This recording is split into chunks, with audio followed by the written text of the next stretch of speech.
G'day listeners, welcome to Barkarati, the Sailing Podcast. My name's Jordan Spencer and it's that time of the week where we get to hang out with some really cool sailors. But of course, I have to share the mic with my three idiot mates. Ooh! First off, let's welcome Mr. Brett Perry. Greetings, exalted one. B. Pete. How things have changed, eh? Sunday night, we're coming to you, Sunday night it is, so I'm having a cup of tea and I've been sailing Adam's 10s all day. So we're off air, we've discussed it. We've been sailing Adam's 10s, and that's how we are. Well, you're a legend, mate. You can do anything. There's nothing that you can't do. And I love the fact that you've embraced the whole Adam's 10 thing and drinking tea now. Drinking tea and Adam's 10 Sunday nights. I've made it. I love it. All right. Yeah. Well, let's bring in the other bloke. He had a voice that could make a wolverine purr. Mr. Nick Boss. Gents, excited about this one. Got our fifth leg is joining us. Yeah. And I've just come in hot from Melbourne. Big shout out to the ORCV team over there. I was over there for their presentation night last night at the Royals in Williamstown. Bit of banter.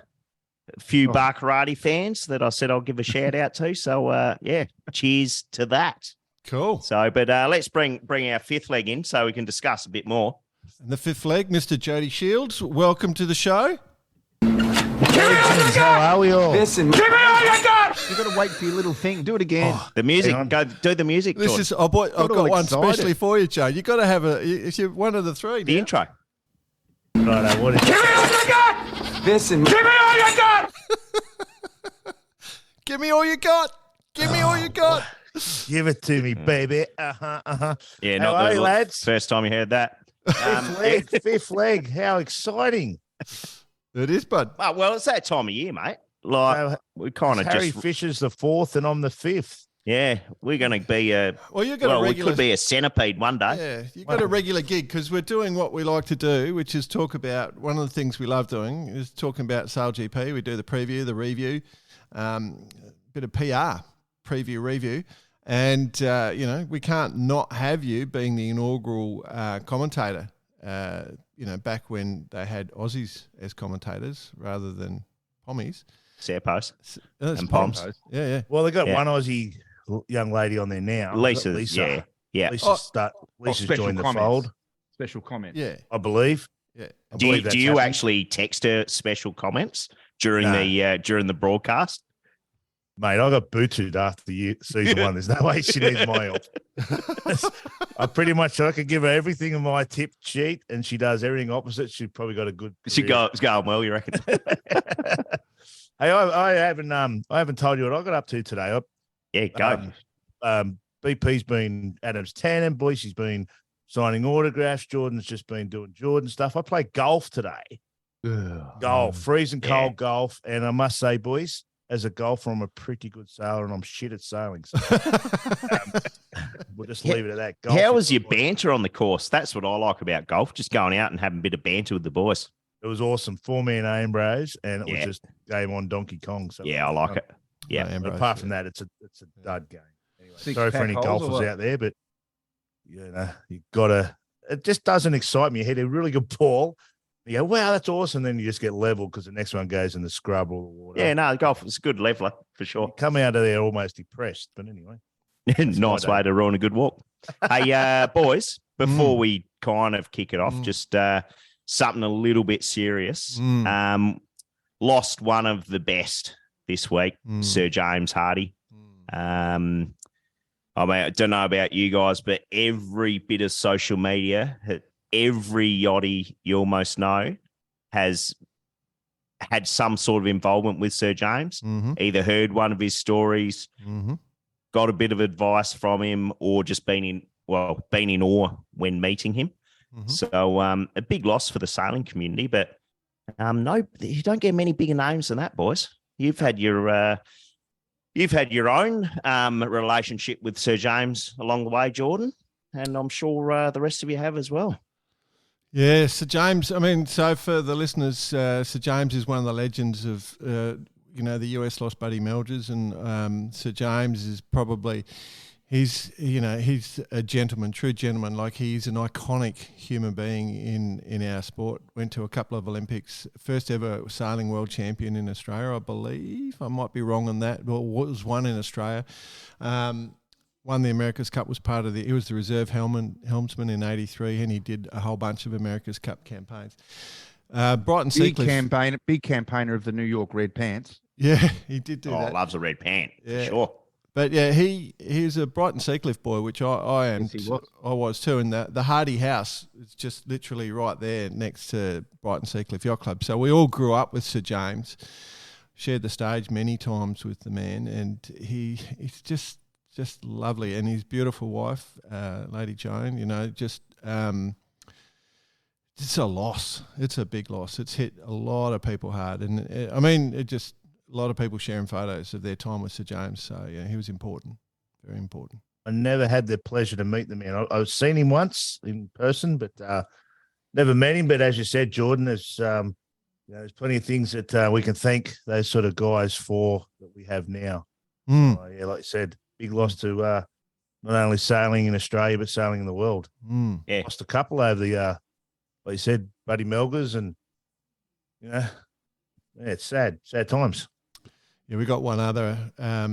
Maybe I'll bring it up now because Mooloolah Bay Yacht Club, which is another club I'm a member of, we lost a member on the weekend. So Graham Scooter Eaton. So Scooter, he owns Bumblebee 4. He's a boat builder, Gold Coast marina. Died in tragic circumstances, going home from the club in the worst possible way. So, Yes. Any members of Darling Point Sailing Squadron out there that are near the edge, just be careful because I'm also a member down there. And Easy fella. oh man. Anyway, so James, you will be missed by everybody. Just a massive hole. So yeah, it's a big one. No doubt Australian sailing will honour him in some sort of ongoing way. Look, I think it'd have to be at least the state government or South Australian government or the federal government will actually probably do a state funeral. He was that important. It will be something along those lines. It's a pretty major deal. Yeah. Remember Be a chance to slide into the whites again. Yeah. Oh, you'd be looking in the you'd be official looking role. at it. Yeah. Yeah. Ever an excuse. As the Commodore of his club, I mean, he's a honorary member there, honorary life member. That's right. So, well, speaking of whites, and let's move on from this somber subject. Yep. Speaking of whites, at my little at the ORCV presentation last night, I did mention to the Commodore of the Offshore Racing Club Victoria, to Cyrus, mate, you could have had me perfectly set up. I sent him a text on Friday. What's the dress code? And he easily could have said, wear the whites.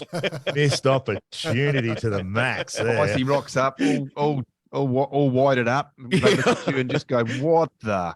I did mention it during my little talk that I did do, and just mention to him, hey, if we ever invite you over and I'll tell you to wear your whites, just, keep that in mind.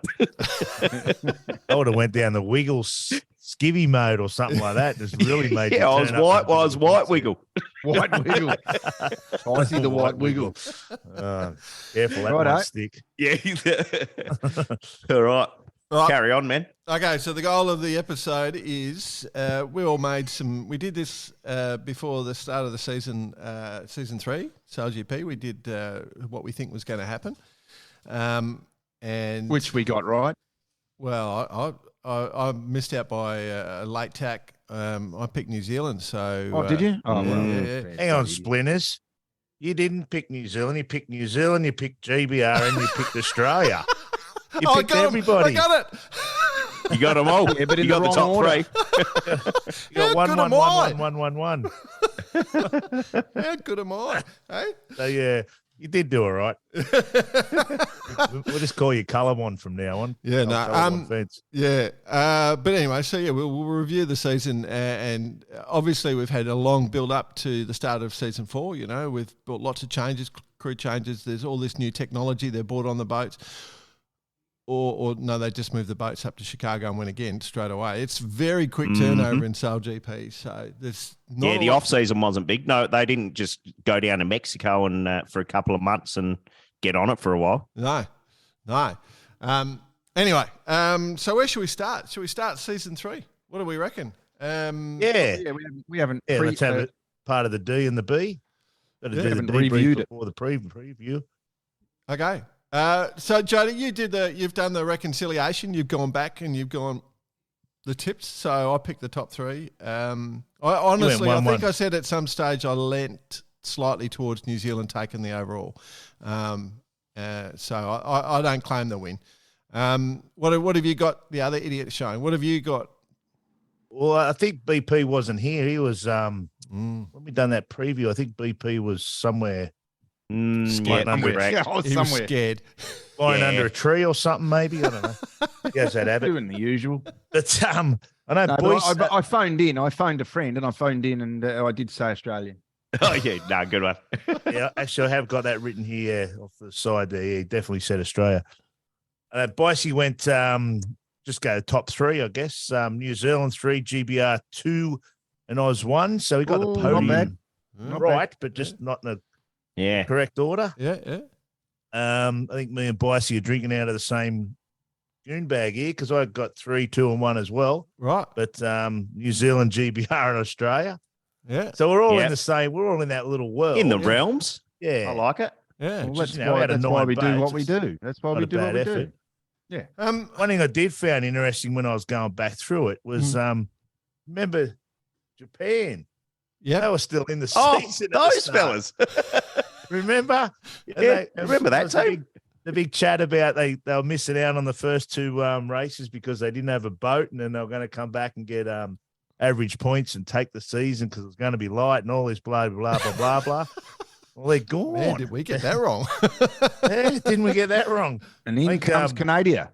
Yeah, Boise had him as 6 and I had him as 5th finishing. But, we didn't even see the old Northern Australians come into the picture.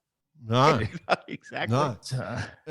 Northern Australians. All right. What did we think of the season? I mean, is the product right? Have they got it right? Are you guys loving it after 3 seasons? Oh, Well, to be honest, now, and I've done a few notes. I made a little note here. Is it getting a little bit too predictable in the racing? As far when I say that, not the results. Mm-hmm. I was looking at the race tracks and all that sort of stuff. I can't think of any races where we don't start on starboard and turn left at the first mark. No. Why is that? You know what I mean? Like, why do they do that? And it seems strange that surely we're not picking venues that it all just aligns that way, or is it just the luck of the draw? Ever watch NASCAR? Jody, you're onto something. Just keep turning left. No, I don't. How about, I've had an idea. Jody, you've sparked an idea. Okay. Beautiful. Here we go. How about half the fleet starts going downwind Pursuit race. and half the fleet starts going upwind? And then so maybe same start line even, or maybe the other way, but basically. No, you're going straight to your pursuit race, mate. No, I'm not trying. I'm trying to think of, like you could, I wouldn't mind. I think what Jody said is right. Like a few different things would be good.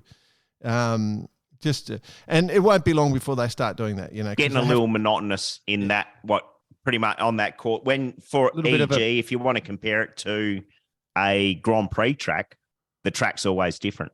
Yeah. So there is that element of change. Can we have one long race around boys somewhere, like left and a right and a bit of navigating? Yeah, it's tough because if you took away the backgrounds and purely watched the footage, just sailing, it could be anywhere. Yeah, it looks like the same race over and over and over and over and over again, which it pretty much is because it's they start, bear away, go bottom mark, top mark, bottom mark, top mark, bottom mark. In and gone. Yeah. That's my only take on it. When you say, is it getting stale? Have they got the mix right? Well, they're pretty bloody close. And saying that, at the final in the finals only a few weeks ago, like I was glued to it. Yeah. Admittedly, I was traveling at the time, so it was something pretty cool to watch. Well, you were waiting. Whereas this weekend, I didn't grab me as much for some reason. But do you think the conditions have a lot to do with that? Oh, You know, like, are we just bored of? Are we just bored of 8 knots? Like, let's get Did 25 we get 8 knots. We want to see it. We got 2 I don't know. knots. Didn't even get that, did we? 2 knots. But I think I was thinking about this today when we were putting our notes together, and I think at some stage, like Jody really has hit on something here, that the organisers are smart people. You know, they want to build this, which, you know, we all want them to succeed. There's no doubt that's something we all agree on. At some stage, you know, we're passionate supporters, right? And we're not 100% watching it all the time, which is a weakness. So I think the idea of changing the courses up is not far away. I think that will actually happen because it's simple to do. Tommy Ehlers not there anymore, you know, so, you know, he's not sort of chasing everyone off the course. So they've got a bit, there might be a few unanticipated accidental boats coming in on the course without the great Tommy Ehlers there, just kept clearing the pathway. So, but yeah, you know, like I'd like it. I'd like something different. I like it, Judd. You onto it? I mean, hell, you know, they're obviously trying to keep the continuity going with the boats and the courses and all that sort of stuff. So when the people from outside and the new people come in, they feel familiar, I guess, and familiarity, if that's the right word. Does that breed, you know, viewerships and all that sort of stuff? Or people say, "Oh, I've seen this last time," and there's, you know, apart from maybe the boats in different positions, what's different? You know what I mean? And that's, you're sort of stuck. I mean, they've got a good product now, so why ruin it, I guess? And you know, are we looking? I wonder, at the end of it, they want to sell it as a big TV product, right? So I wonder what those guys are saying right now to Russell. This is what we want. Is it more events? Is it more crashes? Is it exactly what you're doing? It'd be interesting what that conversation is behind the scenes, because that's going to drive the next decision, I would expect. Yeah, and I think with all where you see this this season's fall coming up, the target market obviously is the Northern American or American sort of European sort of area that they're putting a lot of resources into that. And that's where the dollars are going to come from and the viewership, you know. In Australia, if everyone in Australia watches it, we only get 21 million people. Yeah. So that's just like a 5% of that market up there. So that's my only, you know, Jesus, they're 4 years into a startup company, and they're going well, but as a purist and you know, someone who's been a frother from day one of it, I just starting to get a little bit. Oh yeah, I've seen this program play out. Maybe. I don't know. Okay. How much coin they dropped, you reckon? Sorry, mate. How much coin you reckon Larry's dropped? Pocket change. Yeah. Probably what I spent in golf balls today. Relatively speaking. Relative. Relative, yeah. So I don't think he'd miss it. You know, I don't think he's looking at his bank statement going, "Oh, geez, I'm in a bit of strife here." But No. Bloody SailGP. Yeah. It's you know, it's what you'd spend on Hankey's boss. Yeah, that's a big budget, let me tell you. How about this as an idea? Oh. For today, like, you know how they had really light winds, right? You could do a race, say you put 6 marks out. Every boat has to go around the 6 marks, but you can go in any direction you want. Any boat can go in any direction. Bit of macrame sailing. Well, you just, like, it could build tension because you go, oh, is that going to work? Or is there going to be wind over there? You know, it's a way. Then we'd have to invite our Irish commentator to come in because you're the only one who makes sense of it. And then the TV product is actually they see a line from which marks they've gone around of the perfect squiggle. And the lines have to, when you finish the course, all the boys have to go in the middle. Yeah, that's it. Yeah, no, I don't know. You can make that work in light winds. That could work. But it's hard, I guess.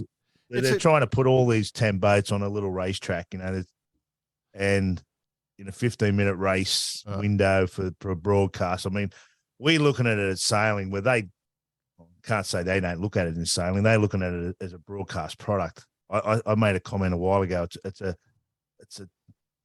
TV event, dressed as a sailing race. It's a TV show. That's pretty much how we have to look at it. The general, sort of, I guess, mode of interest for the general person is pretty short. The attention span. So a 15-minute race seems to work, and then all of a sudden, I've got 3 of these perfect. I'll sit down for, an hour and it's done. It's like, it's not a bad concept. But what do you think about my theory about they always turn left? Like, I'm went back. Why not turn right? Yeah. Well, it depends what hemisphere they should be in. Oh, yes. Coriolis effect. Bart Simpson. We need to look at the toilet every time we go. Or it's the Zoolander effect. Know what way we're turning. Bring me mate down in Australia and see which way his toilet runs. I'll just go and see my neighbour. So anyway, that's I don't know. I've been racking my brain thinking. Here we go. You want to guarantee that we get multiple different types of race courses, because I know people from SailGP listen. Right. So you could market and you could sell the courses to a sponsor. So it becomes, that particular course becomes whatever your sponsor is. So if it's near, it becomes they do that, but I'm just saying it's the near course. It becomes the Corona course. The Corona course, yeah. And it's in the shape of a Corona bottle. It's just an easy way to mention the sponsor's name on all the time. The Land Rover course. Clunky. The Land Rover. Watch the bottom. She's a little bit slippery. One big oil drip. Sponsored by Exxon Valdez. All right. Okay. I got another question for you, boys. Do you reckon Spain wish they didn't let Phil go? Oh.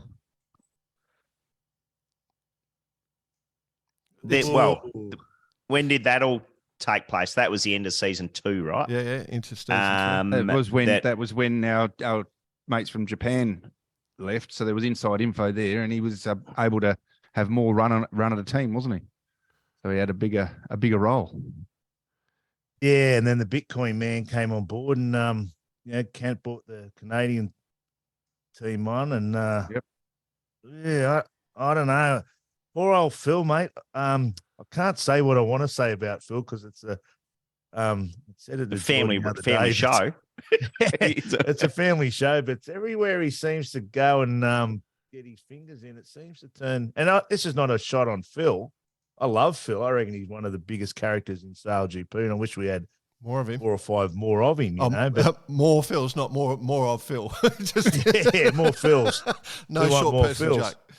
But you know what I mean? You feel sort of sorry for him because everywhere he goes, he weaves his magic, and he tried to start up the Chinese team, and he had dramas there, and then he went to Spain, and then he went to Canada, and the owners have dropped off now, and you just think, God, give him a break. Yeah, I don't know what's going on there. He's a good guy. He's a genuinely good guy.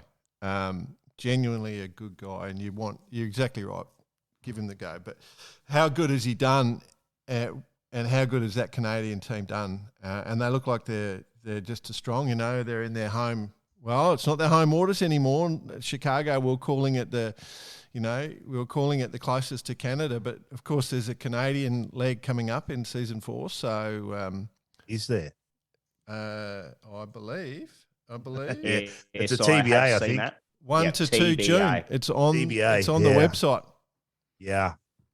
Yeah, it's is that a TBA if the team still exists, or are we TBA for where it's going to be? Okay, so Russell said there's 4 potential buyers of Team Canada. Okay, Celine Dion, possibly one. Wayne from Letterkenny. Are you on to Letterkenny yet, Jode? Have you heard of what? Letterkenny? I'll put the boys. There's this Canadian TV show. You can stream it on SBS, mate. Letterkenny. How do you spell it? Letterkenny. Letterkenny. It is. Oh, that's that easy. Oh, it is the funniest shit you've ever heard. We just You know how sometimes you take about 2 episodes to get into a show? It took me 1 minute, maybe 2 minutes before I was just rolling on the floor. Episode 1, the banter, the way they banter and talk to each other, it's just fantastic. My lovely wife just literally said to me, "We need to find a new series." So I think we just mate, you 11 found seasons, it, yeah. mate. Oh, your wife Season is gonna- 5, thank episode 7, The Feminist. You'll like that one. note that episode 7. Copy. And wait till you meet Katie, mate. Hey, okay. Yeah, you'll be happy. KTY. You'll be thanking us. Don't have It's to Katie. send us money. All right. You'll do Righto. He's with Sailing Podcast. Before we talk about season 4, Yeah. a few other things that came up in season 3, the fan-based team or the fan-owned team. Yep. Yes. What's the inside goss on that one? She's going nowhere. Still at sea. It's being pushed on the website. Have you seen but, how much you got to pay Wow. to buy a share? Jody's just shaking his head. Tell me. It's a sliding scale. You can pay anywhere from $1 to 30, 40, 50 grand, whatever you want to do. No, I heard the entry price was 25 or something, 25 grand. Like Yeah. Per person. per person. Yeah, you got to punt up a bit. That's what I heard. But Houses. if it can get up, it'd be great because that's the whole, Ginga Challenge model, really. Well, are we the crew or what? That'd be interesting if you could buy a ride. You get a few people punting up for that. If you could buy a ride, how much would you pay to have a ride? I wonder. Some people, if you had Dosh, some people would pay plenty of money. I reckon. Oh, They'd pay 10 or yeah, 50. they'd pay plenty. How much would you pay Well, in a realistic world? Would I you don't pay? have Dosh. If you Well, it all pay comes- yeah, $5 grand to have a ride on an F50? No, not me. Not me. A weekend fully catered for with food I'd and be, accommodation. Mate, I'll do that at the fan hole at the golf yeah. as part of Live. So If golf. Well, not much difference to golf to GP50s. But there are people 20 out there that would pay big time for it, I reckon. Say it's 25K US, I guess, what you're talking there, Jordan, to be an owner of a F50. I'm not sure what that gets you. You're not going to get your name written on the side of it. You're going to have No, but let me sell it to you. Ugh. No, this is genuine. This is genuine. So sporting teams, right? Owning sporting teams is become big business. You know, there's no way. What's his face from Germany? Formula One. Sebastian Vettel. Yeah, SV.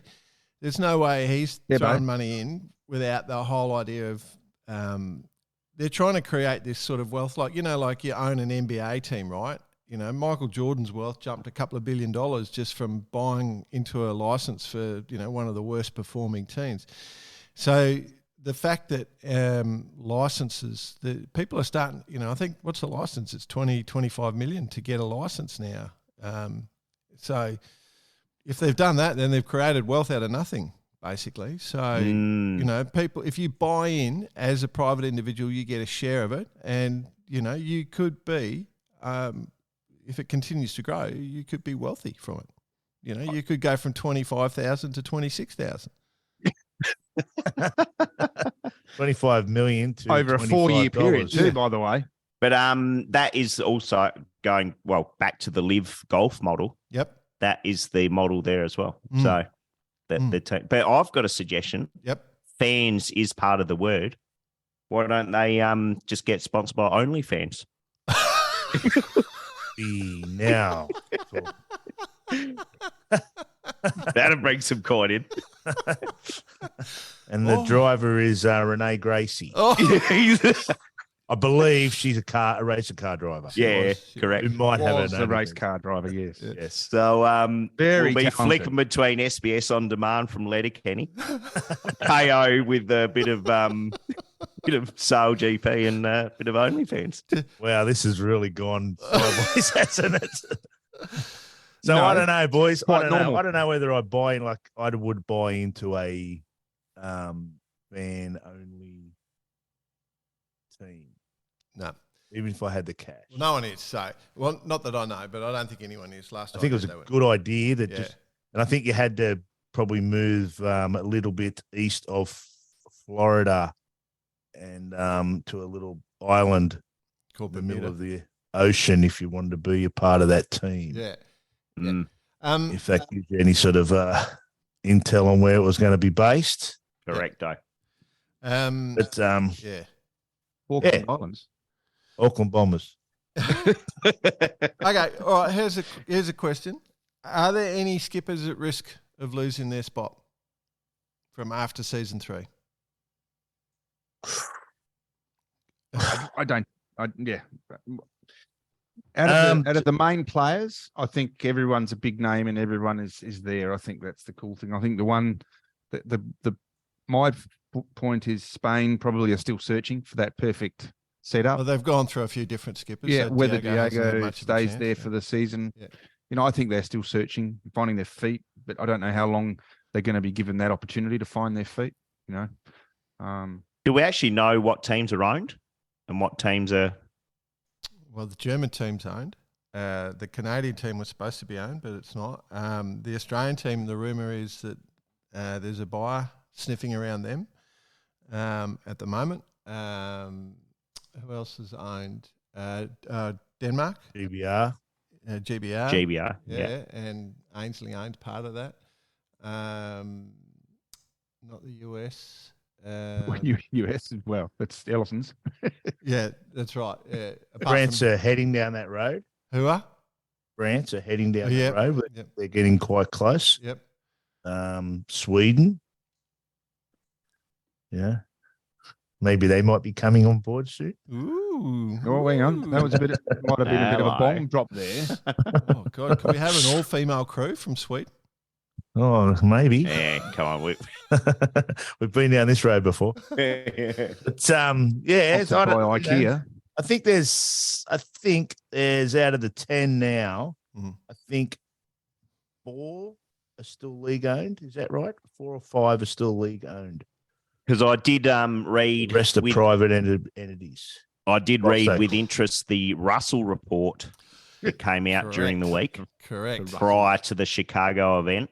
The Russell report. And if that was something that was going out to the public, I'd hate to be in private copping it from Russ. Because he definitely put a cracker up him. 100%.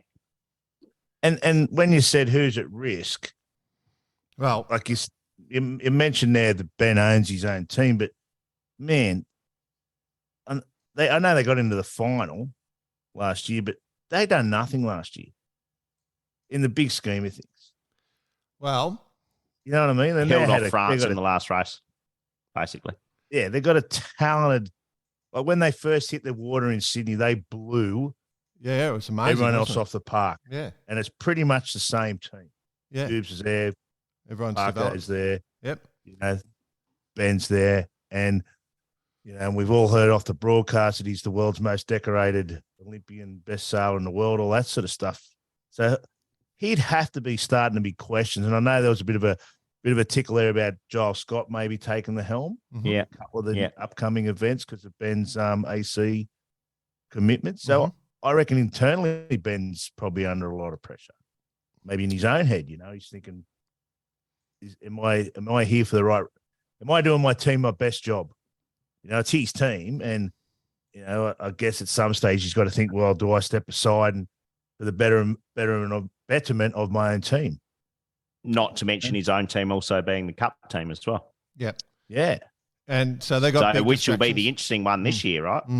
With all these sailors pretty much involved in the cup. Yep. So it's going to be interesting, that crossover. I wonder if Dylan comes back. Well, he's still, from what I was told, up to this weekend, before this weekend, he was still on the payroll. Oh, yeah, because he was originally signed for 3 years. But he's also SailGP. But he's also. Oh, is that right? I didn't know that. Because he's also signed with the America's Cup team now. So he's he's part of Ben's team there. But I mean, you got to admit, like Jimmy, he's got to be under pressure. There we go. You'd think so. Okay, let's contextualize it. So Bicey brought up the Russell's newsletter. The one before New Zealand was even harsher on Jimmy. That US team is Larry's team. Let's be honest. That would be Jimmy's got to be under the most pressure of anyone, surely. That whole team must be under a huge amount of pressure because I don't think that team's up for sale. That's just Larry's team. And, yeah. And the market that they're searching is that that American Northern Hemisphere market. And, you know, if they're pushing 4 events in the USA, they want that USA team to be up there. They don't want them to be 9th and 10th and 8th. And correct. They're not going to get people to turn on CBS or whatever their broadcast partner is over there with Jimmy going backwards. Putting mates aside, though, does it need a fully fledged redneck Seppo driving the boat? That's what's going to happen. I reckon it's going to happen. Hat on backwards, high five and everyone. Texas boots, the whole thing. But we got to. The other thing that's a key point to remember here, it ain't just Jimmy. No. Take Kyle Langford out of the Australian team. Exactly. They're a different boat. You take Jason out of the Australian team, they're a different boat. Yeah. It's it's the most team-orientated thing in the world. That you just can't sail those boats. We mentioned the skippers, but you're exactly right, bud. You change. But let's turn that around. Let's turn that around as a skipper. You're a leader, and you've got to choose and select and grow and coach and form that team. Is that something that's going a bit miss? It has to be ABP because it's his team, and he puts the dudes and the dudettes in their roles that they want to do. You'd think that's how it's happening. He's the CEO of the team, so the buck stops with him. But there's something not right with that USA team. There's just something not right. Well, they were talking about some of the data this morning. I was looking at some of the data. They were the lowest flying team. They were the least. They were the slowest average, and they were on average in the water as much as anybody. So there's definitely something missing. And they've tried Hans Hanken, they've tried Rome on the flight control. They've tried, but I don't think they're giving it. They're looking for the golden nugget that put someone in and we're going to change tomorrow and we're going to win tomorrow. Mm-hmm. That's not going to happen in this fleet. Mm-hmm. The continuity and the just the bond that the team has to do. Like the Aussies have been the same team since day one. Correct. You only got to look at New Zealand as well. They've been fairly consistent this year. Yep. Team wise. Yep. And they went from strength to strength to strength. Now, if you're not predicting New Zealand to be in the top 3 again this year, you don't really know what's going on. I mean, that's how I see it. 100%. 100%. I think I'll just throw my predictions out. But you go across every other team. France is starting to get a bit stable. Phil's starting to get a little bit stable, I guess, in the Canadian team. Yep. Spain, they're throwing people in and out of them roles all the time. Denmark, they're getting stable-ish, I guess. They've rebranded. They've come as a new focus, as he said. And New Zealand, they're stable. GBR, they're fully stable. That's why I just can't understand why they're not. They've got a crack team. USA, they just seem that you look at their crew list. They've got probably the most people on the web page that they can bring in and out. And I think they're just trying too much and almost in that flat spin sort of panic mode. Don't know. I was just going to say, when you mentioned Switzerland, you didn't mention Switzerland? Did you look at any of the new faces in Switzerland? There's 2 critical ones in there. Absolutely, a couple of Aussies. Yeah, Glenn, the Glenn Ashby. That's got to be a major as a consultant for that team, and then Will Ryan into wind trimmer. The Glenn's basically taken Nathan's role. Yeah. In every aspect, Nathan's taken Glenn's spot in the New Zealand team, and Glenn's now did a little swapski. So I wonder if they split the 20-cent piece. Yeah. I'll do. Yeah, heads. I do cup. You do SailGP. Yeah. Tails, other way around. Yeah, and I mean Glenn. You know what he's like. I think he's won 47,612 world titles, and You know, he's once he gets his fingers in something, you know, look at the It goes world well. Yeah, speed record and all that sort of stuff. Has he won that many world titles? I think it was give or take one or two. 46,209 or something. And, Yeah, and 127 America's Cups. From memory. Yeah. So you know what I mean? Like he only literally got on the boat on the last event in the season 3, had a crack at wing trim. New season come over, Glenn become the CEO / super coach, whatever, not CEO, sorry, team manager or whatever his role is going to be. Yeah. But he'll put 100% into that, and that team will benefit massive out of it. Yep. You know? Actually going back to your previous point about teamwork, the French team, right? That's a bunch of mates. They're a bunch of mates, just like the Aussie team is, a bunch of mates, and they're going great guns. So maybe just you reckon that's the formula? Maybe the US just need to go down to the pub, have a couple of skewies, a few Bud Lights. Well, that's what they did. They went down, had a few Bud Lights. Yeah, that's the problem. Got inspired by the transgender promotion. Oh, the Bud Lights and some pretzels, and thought we've cracked the code. Oh, well, it would have just opened up the communication channels. You know what it's like. Get a couple of those lights into you. We kind of evolved into season 4 in a way, but with a German team. So Eric Heil, who's I think he's won like a couple of silvers or bronzes at the Olympics, and Kahina Kunz in the strategist role. Well, gee, she's done well at the Olympics. She's a couple of golds for her.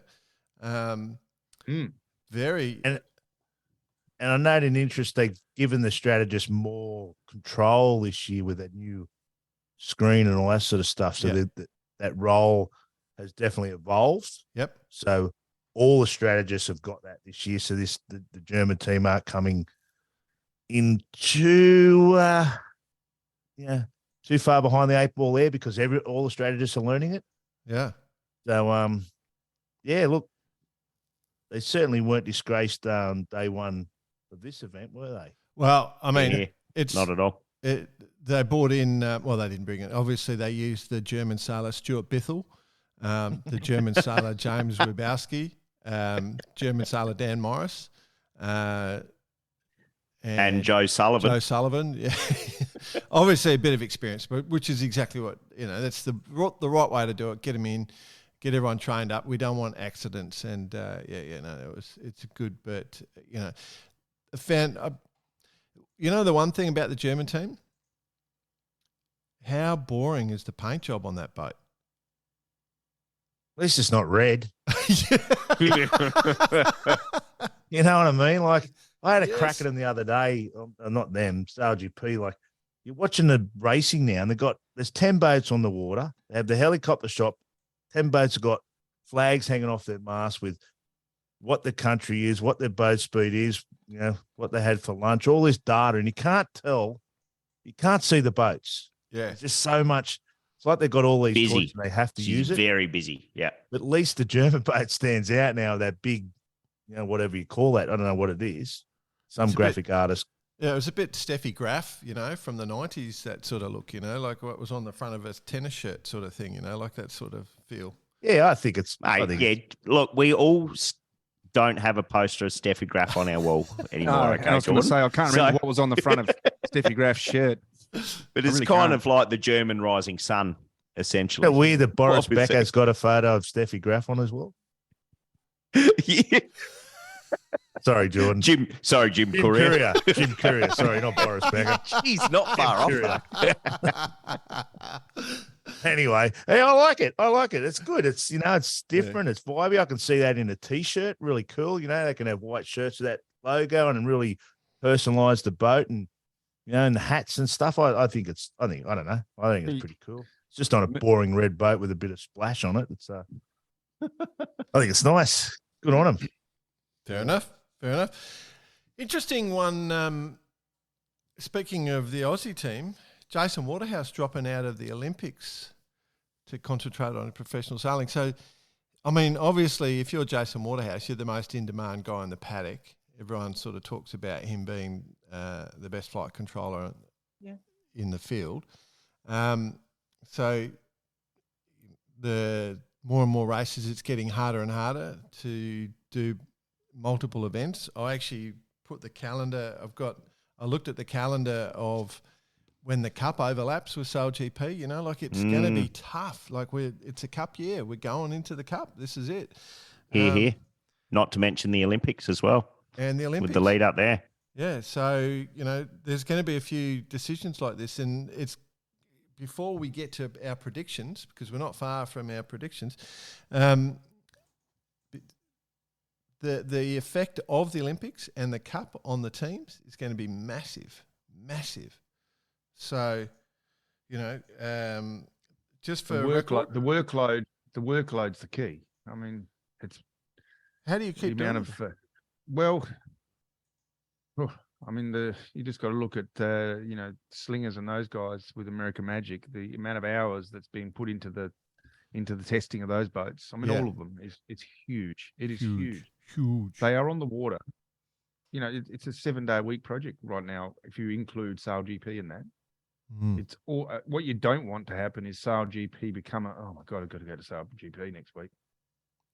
And that's what you can't afford to have because there's plenty of people out there who will be wanting to have a go, I do know some of these guys are literally flying in on the Thursday before on practice day and flying out Sunday night.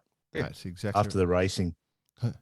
They're not even getting they're literally throwing their wedding in the container and saying, see you later on the hire car and off. Yeah, just dry this for me, and I'll leave the keys in the hire car. The keys in the hire car. See you in a couple of weeks at somewhere else. I left my shirt in the room. Can you grab that as well and bring it? I'll get it from you when I see you in 3 weeks.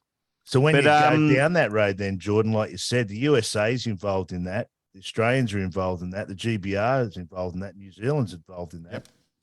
Denmark, Germany, and Canada aren't. France is, France is, Quinton. He's he's now in that role. Spain, the young kids from Spain aren't, so they might be able to get a bit of a. And there's some of the lesser teams, I guess, if that's the right way to say it. So they might be able to get back up into the game a bit by spending a bit more time on simulators or whatever. We might see a bit of overload come into it. Well, I'll give you some dates just to give you some heads up. So we've just done Chicago. LA comes up soon in July, late July. Then we go Saint-Tropez, September 9 and 10, and then Cadiz, Toronto, Italy, 23 to 24 September. The first preliminary event for the America's Cup is 14 to 17 September. The next preliminary event is 30 November to 3 December. So after Cadiz in October, then you've got the UAE in January. So that's clean and neat, no too much of an overlap. And then once you get down into, it all goes into next year, will be into season 5 because the opening ceremony starts 22nd of August and the America's Cup basically continues non-stop till the 20th of October. When is the America's Cup going to Saudi Arabia? 30 November to 3 December. Yeah. I don't think we have to worry about any of that. And it's a little ironic that you did play golf this morning, Jody, and I'm going to mention it for the third time, but we've just seen two big sporting brands merge, Live and PGA. Are we going to see a SailGP America's Cup merger on the cards? No chance. Mate, Greg Norman's doing nothing at the moment. He might come in as the commissioner alongside Big Russ. There's some serious players that would never, ever let that happen. 100%. But at least they're kind of half playing nicely in the sense of not having the overlaps. But that would be driven by a lot of the yachties, obviously. I will fit in a size small T-shirt before that happens. And I'm punching 80 plus kilos. And we might have a spare one. Bigger and bigger and bigger. I'm telling you. Oh dear, we're willing to try it. Yeah, nah, I can't see that happening at all. I think we're going. But it's going to be busy. It's a big call, 10 events, and I mean the thing that gives you my head a little bit of a fry is that you think a season is a year, but it's not. We don't go back to San Fran next year till September. I think it is. So it's season's not a 12-month like the Formula One or whatever. So I guess that's got a bit playing for them, and the Cup will definitely ramp up. And they're having a 2-month hiatus, SailGP, for the Cup, which that's a good thing. Russell's not stupid in that regard, or the management's not silly, and they thought, let's not take them on because our product will probably suffer because most of our athletes are in that world. Yeah. So, and then as soon as the Cup's over, then all the focus will go on SailGP again for the last little events and the finals and all that sort of stuff. So, yeah, they're going to be busy boys. They won't, and girls or athletes. I'm gonna say I think we'll see some burnout. I think we'll see some people just going, you know what, I just need a break. And well, that's Jason did that basically. I think he can't fit it all in. Can't, just too much. Yeah. We said this last year in the same chat we had last year. We're worried about burnout and running the programs and the commitments and all that sort of stuff. I know my mate Nath, who I haven't spoken to him like in months because they're just busy, mate. And he's had to drop off, they're getting paid big dollars, these boys, and the owners want their pound for flesh. And they can't just go, listen, I'm going to duck off and go and do a little regatta here, or you won't see them on their little. They can't go down the Palace and sell an Adams 10 on a Sunday. No, or play golf or anything like that. They're going to be busy, and and that's the pay packet. They're not on $10 an hour, these guys anymore and girls. So that's the world professional sport. We're sitting here like talking as if it's a bad thing. I think it's great for that end of town. Well, there's some more gigs out there for other people, up and coming. More people get involved in it. That's right. Yeah. Exactly right. Okay, so the Olympics start just after San Francisco final, 13 to 14 July, San Francisco. Olympics start 26th of July and continue to the 11th of August. So that would fit in pretty neatly after the grand final. So, yeah, interesting time. Okay, we sort of, I want to move on, so we have to pick it. Now, I want to throw a hypothetical out at you before we pick out. Will SailGP do everything in their power to stop Australia winning 4 in a row?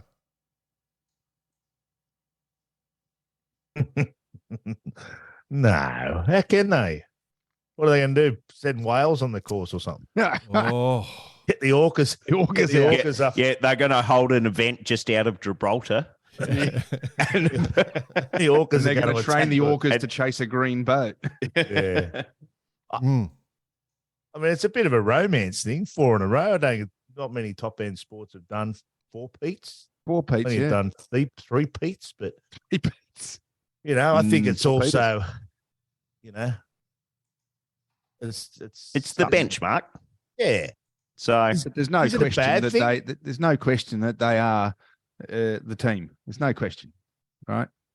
So let's see. They've got the bar, and the bar, that's the bar. Okay. All right. Hit me then. Who's why? I got all the Australians on the podium. Yeah. So the same as Canada. The Chicago Eastern event. Australia. Yeah, pretty much. Eastern Australia, they'll be equal first, and then the Northern Australians, and the Northern Australians will be in third. I like it. Big one, big cool. Yeah. I like getting. You want the rest? You want the rest of mine? Sure. And probably not surprising. I see GBR 4, France 5. They're going to be the surprise. Well, similar. 6 Denmark, 7 US, 8 Swiss, 9 Germany, 10 Spain. Germany 9. Yeah. Spain last. Yeah. I was just on there for a host of different things. Just talent alone won't get them there. They need everything else. They need the support from a shore side. And I was just looking at their major sponsor, and it's nutrition. They sell gels. So it's not, I don't know where the money's coming from. Have they got a CEO? They have. Yeah, they got a new CEO, I think. I can't remember who it is, though. They did appoint a new CEO.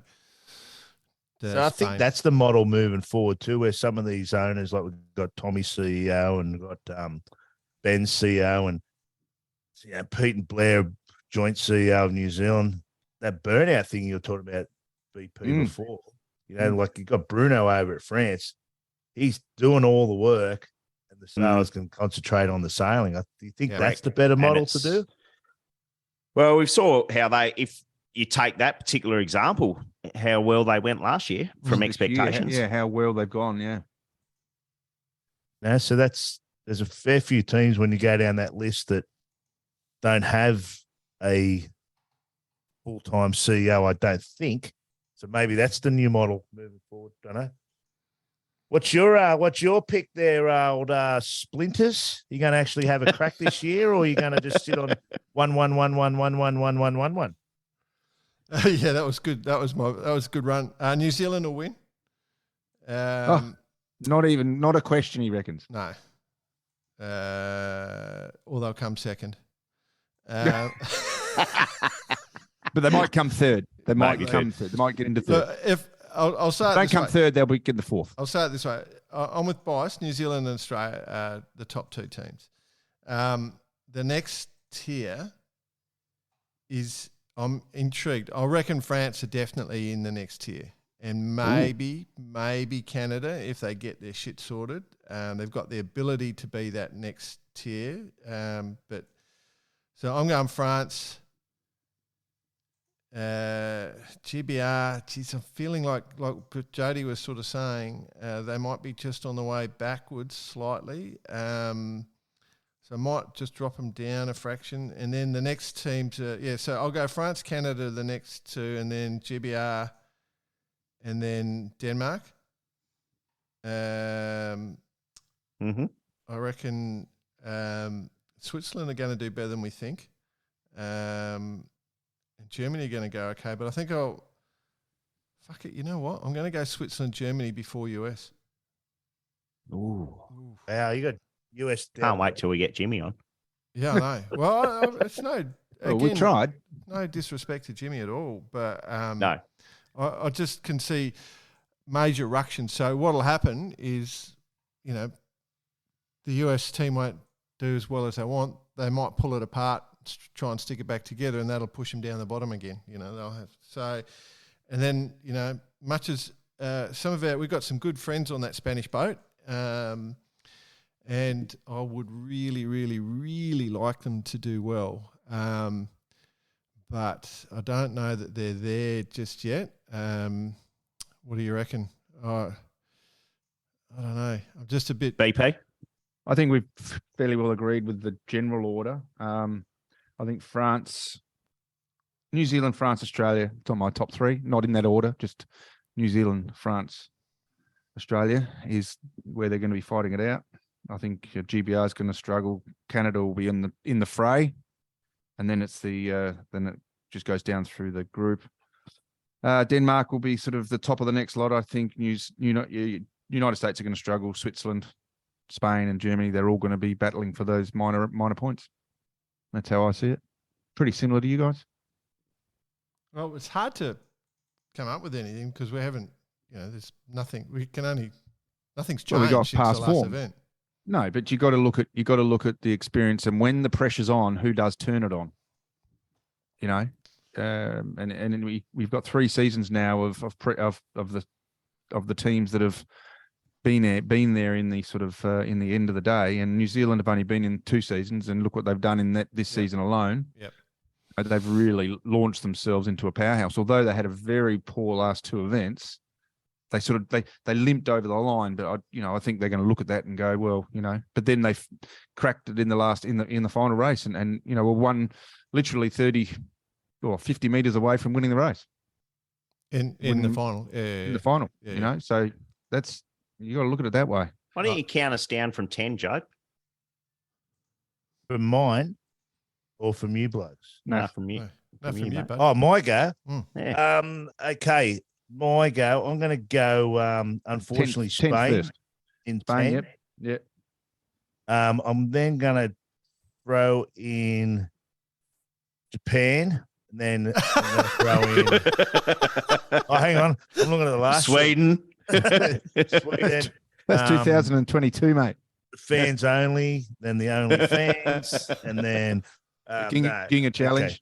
I think Germany, as much as they'd be a miracle if they can come out of the blocks and you're right. They'll probably win an event. It wouldn't surprise me if they don't win a event.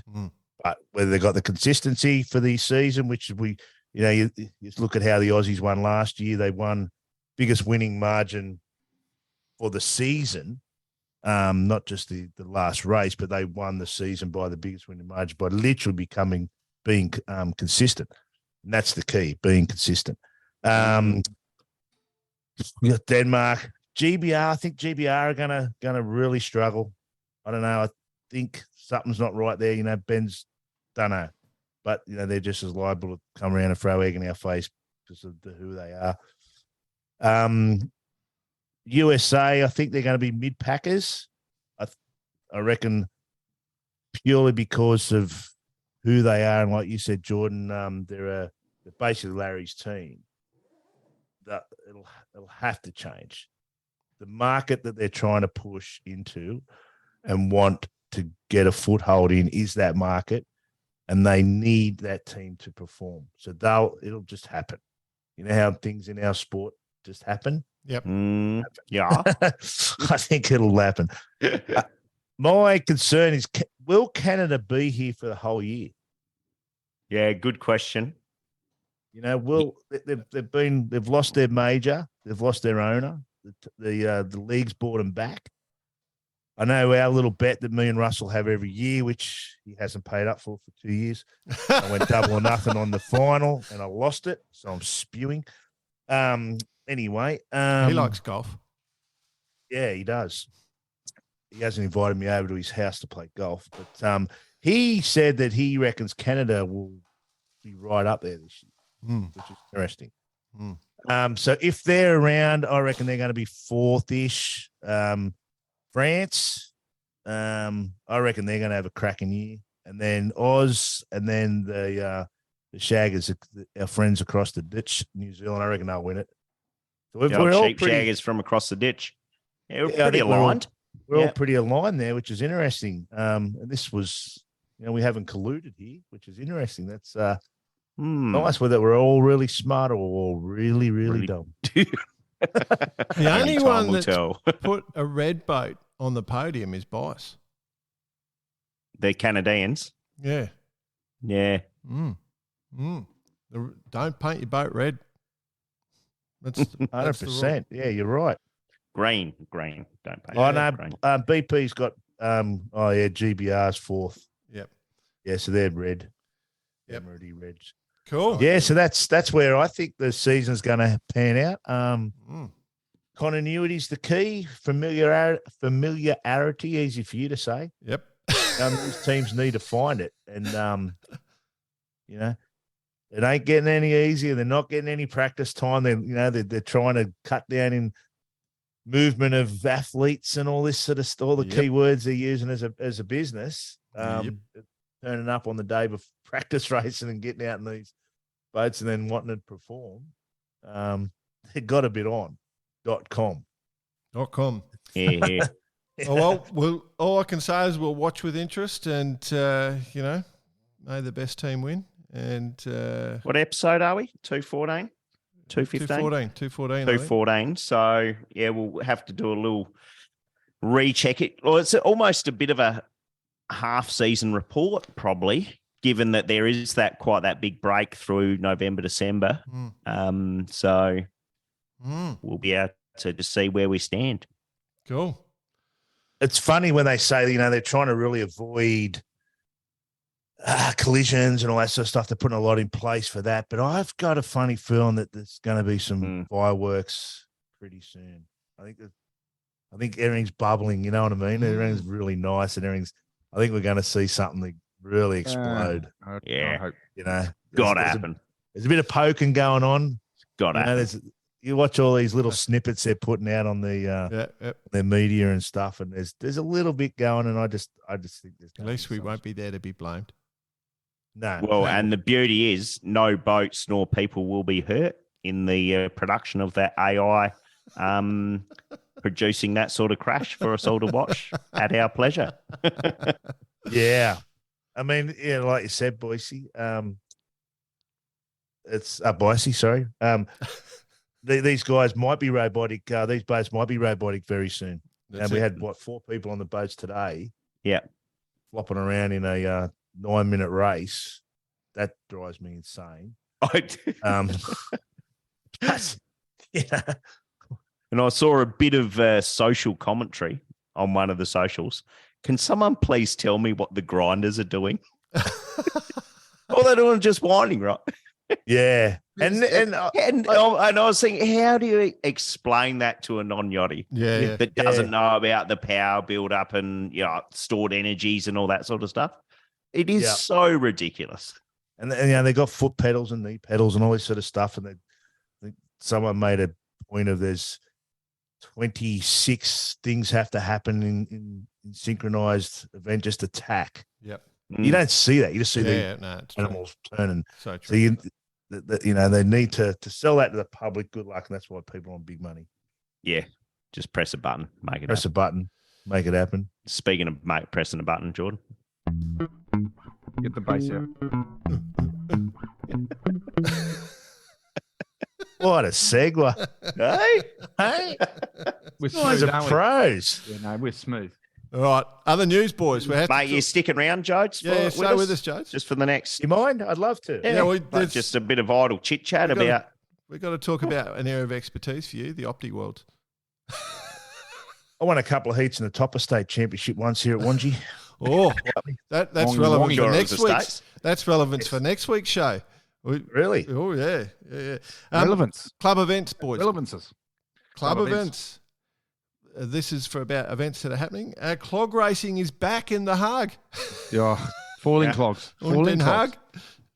The falling clog. I just had to mention it. So our mate Johnny out and he's falling. Yeah. That is a GoPro handle too, just in case you want to. Yeah, no, sure it is. Okay. The other event we have to mention, speaking of club events, Kiel Week, Kielavoca, 17 to 25 June. It's its 142nd year. I had no idea it had been going that long. I don't know. Yeah, 1,404 entries this year. It is the largest sailing event in the world. In Kiel, which is concrete and cold. I don't want to go back to SailGP, but I did hear a comment a while ago. They should put SailGP on during Kiel Week. Oh, imagine that. Imagine that. Yeah. Well, now there's a German team. It could be it. Yeah. Oh, it's a brilliant idea. Who said that? Me. Oh. Jody Shiels. He just said it. Weren't you here? Oh, I thought someone told you to do that. But no, that is genius. No, I did hear. It wasn't me. I can't claim that. Well, you could do it. Oh, I wonder if you could do it at Travemünde.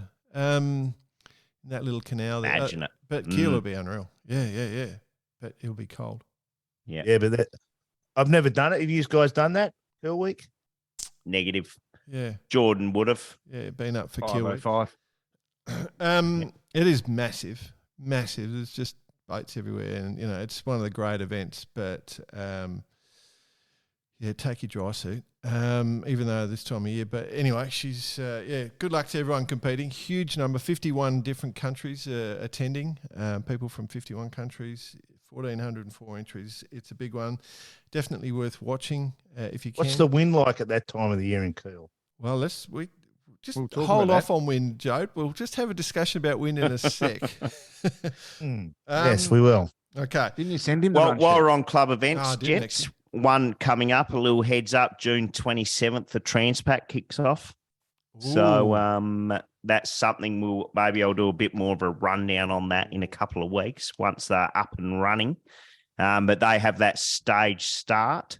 Yep. Of which, the first fleet are off on the 27th, and then subsequent days afterwards, the next fleets go.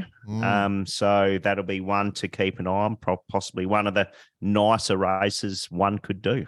Pack your G-string. Done one, Boise? Yep, did one on the Pyewacket. As a matter of fact, nice. Came up after watch once, and the fishing lines were out the back. They must have listened to our episode. Holy shit. Did we just spend Did we spend $4 million on a boat and we're fishing? Negative. Jody have not done one of those races, but it's on the cards. Yeah, definitely. What about you, Jordan? No, I'm desperate to do it. I've got my G-string out ready. The mankini. The mankini. I'm ready to go. Is it leopard or fluorescent pink? Desperate to do that event. Yeah. Leopard color or fluorescent pink? What is it? Or fluorescent let's green? focus on the potential of doing that event. Yeah, just in case people haven't heard, I'm desperate. No, you brought it up. I want to do that event. I don't care about the other stuff. I'll come dressed whatever they want. But yeah, it's a call for arms. Any yacht owners out there that want a 6'8" red-headed Australian on the side of their boat for the Transpac, Wearing a mankini. Wearing a mankini with massive amount of riding moment. just lean my head wherever I want.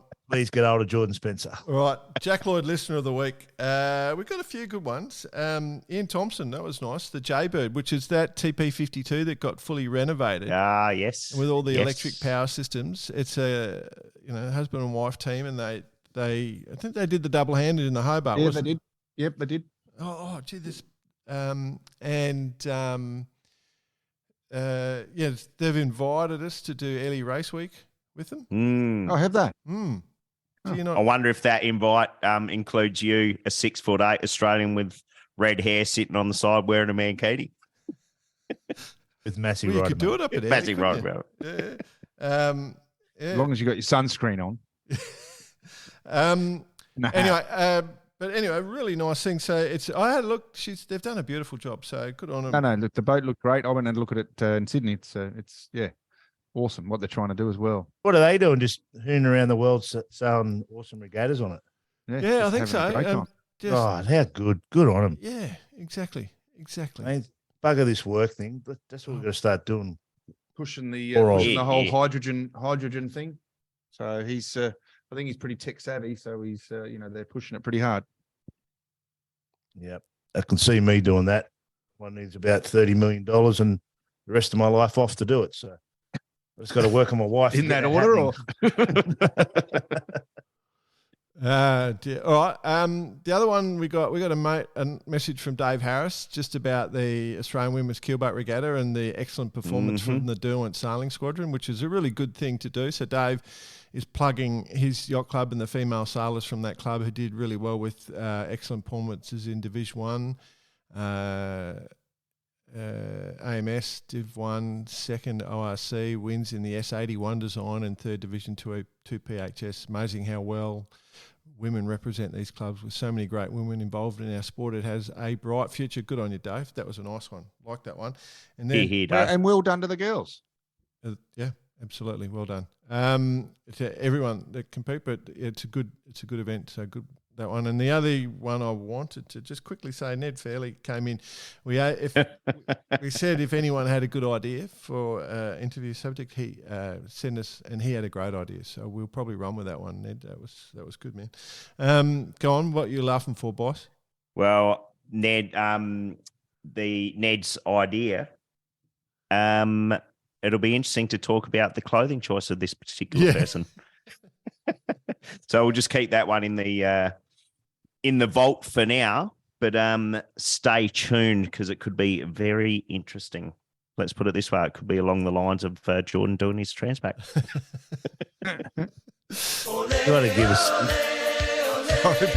Sorry, mate. It's hot time with Bite. Go on, She's not a hot time, mate, at the minute. She's not a hot time. The only hot time is the air coming out of this bloody podcasting room because there's no air anywhere else in the world. There's no wind. At the minute. There is no wind in any of the regattas going on. What's going on? Whatever it might be, the Moth Worlds, Opties, SailGP, whatever. Oh, what's happened to the world? It's bizarre. I thought there's meant to be equal and opposite. Every action, equal opposite reaction. Where's it windy? It's got to be windy because there's no wind anywhere else. I know where it's windy, mate. In your pants. Yeah, here. It's windy somewhere. Some bloke just done 28 knots in a wingding the other day and broke the wingding world record. Is that right? He's done going all right. Yeah, nah. Oh. How bad's the Moth Worlds? Oh. Disaster. Poor buggers. I feel so sorry for them. A lot of effort. I know a lot of the boys that are involved in putting that thing there. in Weymouth. After the last couple of years, we've had Argentina wasn't a great Worlds at all. Probably wrong place, I guess, maybe. And then Weymouth was going to be the saviour. Got sold out, 150 boats. The registrations got sold out in 20 minutes. All this sort of stuff. So there was that much interest in it. And the clash with SailGP. There was this big talk about changing the dates, and then they did that. Then SailGP changed their dates, and a lot of blokes couldn't do both events. And there's a lot of contra-tonk about it. But then they've come here and we've got 2 races over 6 days. 2 races. 2. And they were marginal races. 2. Unbelievable. What is going on? That is incredible, isn't it? So that's not there's no world champion then, is there? Like that doesn't count as a regatta, surely. Well, it's still on today. They've got to get, there was a massive blow up this morning because they changed the SIs to minimum of 2 races to constitute a series. You can't do that. You just can't. We've been through this. And then that got kiboshed. Yeah, you can't do that. A couple of hours later, they've revoked that. And the Moth World Facebook page is just going berserk. People are just blowing up left, right, and centre. And rightly so. A lot of expense has gone to getting these boats because you got to ship them, as we all know. You can put them in a little box, ship them over. You're in England. For those down in Southern Hemisphere, they spent a lot of money to get over there, and they've literally sat on the beach for 5 days and not raced. And there's lots of chat about foil sizes and sail sizes now. And because in the Moth Worlds, and for those who don't know, you can only measure in 2 sets of gear for the regatta. So you have to pick what size foils you want, what sails, mast, boom, all that sort of stuff.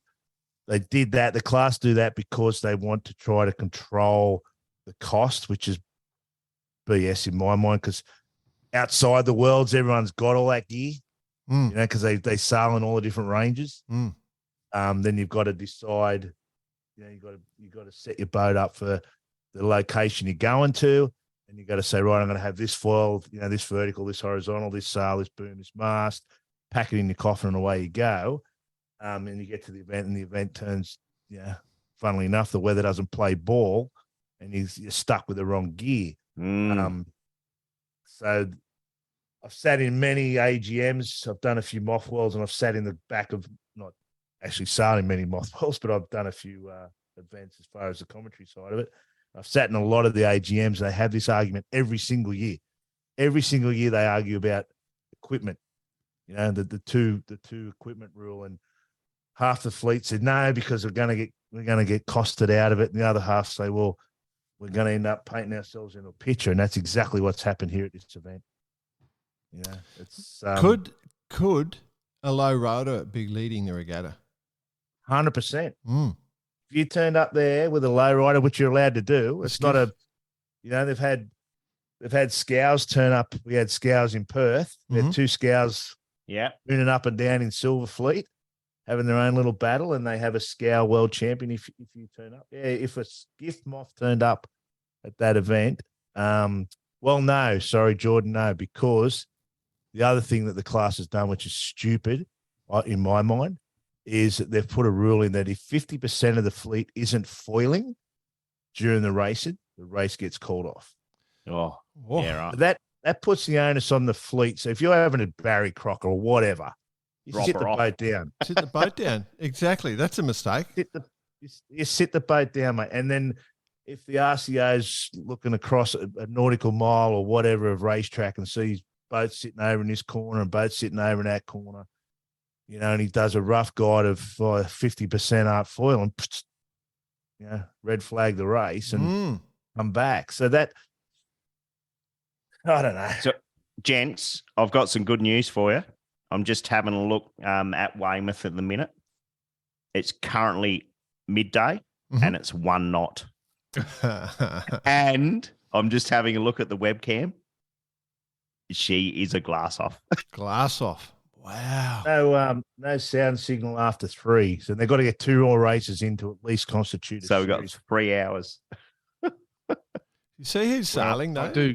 young Matthias Coots. Yeah. Mm. They've had a big program. Like young Matthias was on a Wasp only a few years ago. I was up at the Bay of Islands doing their foiling week for him, and Matthias was there, and it was only sort of getting into it. But they've had a real big program in the last 12 months. The New Zealanders have been doing a lot of in-house camps, going to different places and doing some serious training. And the young kid that is in Matthias, in his group, he's currently leading the Worlds with 2 wins. Young New Zealander. And I think that in the top 10, there's 3 New Zealanders or something. So they're having a real red-hot crack at it. Robbie Greenhalgh is in there. So there you go. Anyway, it looks like it won't be a regatta in the end, which is a disaster for the competitors if Boss is right on that. But yeah, wow. Whew. Now, gents, in the interest of timing, because this next topic could take up a little bit. Okay. Just going a quick couple of ones to put through there. One, well, the Kiwis are Barcelona bound, so they've got everything packed up, moving away, and then off to something which I like to call the non-reverse curse. Bar karate. I think we all saw it. Oh, we're talking the crash. Are we finally? Yes, let's get the on crash. It. The reverse curse has jumped and bit like an absolute bastard. Wow. And the Goyot and 11th hour crash. We've all seen it. Clear port starboard. We all have our theories. I'll let you start with yours, Jordan. Brett Perry's been coaching Gio. No. Oh, BP, he looks unhappy. you fuckers. That's harsh, isn't it, BP? Oh, mate. Not justified. Not justified at all. No, that's right. That's right. It was clearly right away. He was on port. No, it was an easy cross. Oh, dear. But holy shit, fellas. That's one of the bigger ones that we're going to see. Okay, here's my theory. I'm throwing this out there. Bicey knows this one. That wasn't Gio or Giot or whatever. That was a French fishing boat making sure that a French team won. That a non-French team wins. Doesn't win. Yeah, doesn't win. Yeah, correct. That's it. We know they're prone to doing that, but no. It's these boats. It's obviously hard to see, but Jesus, you've got to know that there's a boat tacking on the starboard for that ley line. So surely there's someone on the front and having a look. Surely, BP. Mate, they've got AIS inside their boat, and all they do all day is Oscar look at as well. You can tell every single thing, and these are professional sailors, mate. That just some wombats out there. I think we don't think about that hard enough. Like these boats, they're saying, "Oh, we've got to take this, import stuff out of it," and they're not designed for that. Yeah, fair enough, they're not, and they're not the most spectacular things to watch going around the Cairns, in 7 knots of breeze. I mean, that's how it is, right? But even so, there was only 7 knots of breeze or 8 knots of breeze when they hit. It was pretty full on. What's the skipper's name again? Goyot. Is that Paul? Paul Malliot? Yeah. Was it Paul? Yeah, well, apparently, rumor had it that the cameras were down, Oscar was out, and the AIS, but no. Truth is, they just fucked up at the end of the day.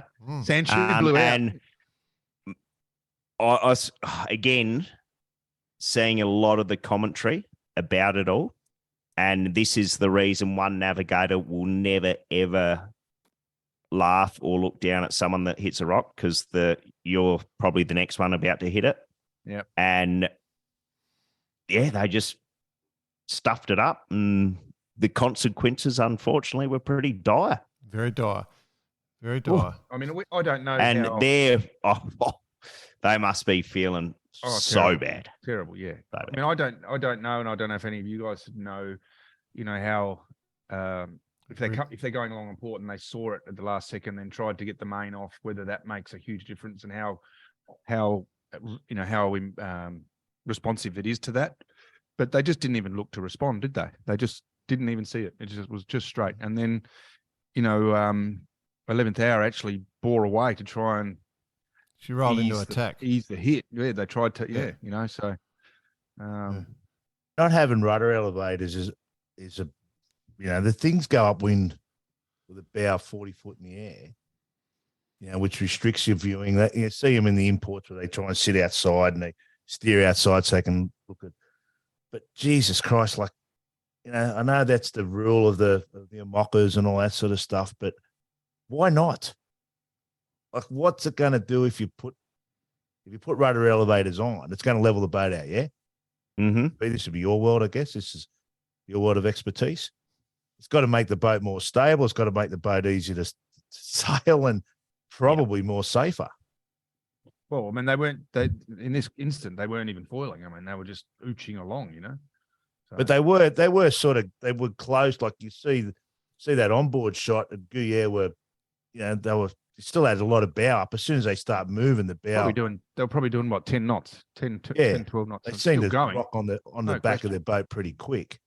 Not that was, that wouldn't have solved that problem. I know that, but they just seem a little bit out of control with their current format. It was interesting, the comments from the commentators when they said, "Oh, he only missed by 1.5 meters." Imagine if he did just miss the bow, and you've got that thing that's hanging out 4.5 meters. It's titanium base that would have come across the top of the foily thing. The foily thing. Imagine that coming through and what the consequences of that quite possibly could have been. Exactly. It's horrible to think. It's horrible to think. We don't know what I mean. We don't know what the outcome's going to be. Obviously, it has to. They've had to retire from the leg. So 11th hour, and obviously Guyere retires because of causing collision. But do 11th hour get average points? Well, they're going to have to. But what is that going to mean? That's right. I don't know. I haven't done the maths, but you'd think they're going to get, and then they've got to try and get to Genoa for the big final.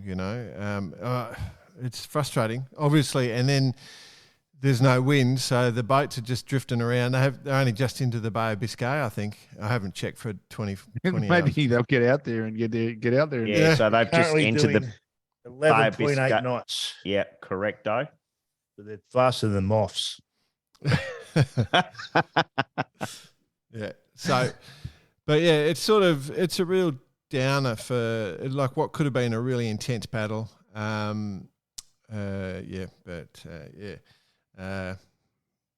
how does that play out? They go in, they get their average points for the leg, and then they've got to fix this boat and then try and somehow either ship it down to the next import, or is there another import, or is it just the final? Big race, which is next weekend. Yeah, so next weekend. Yep. Currently, the point standings 11th hour on 33 points. Wholesome 31. Yes, 2 points. That's right. So, if Wholesome win this leg, it's not a given that 11th hour are going to win the event. All. That's it. Oof. That's a bad one. That's really bad. Anyway, all right. Tell you what, at the current rate, 1,700 nautical miles to go. That's right. Oh no, they won't even fit at the. There'll be some nervous people. Yeah, they're still got 6 odd days to get there, and then next weekend's only not that far away. Yeah, exactly.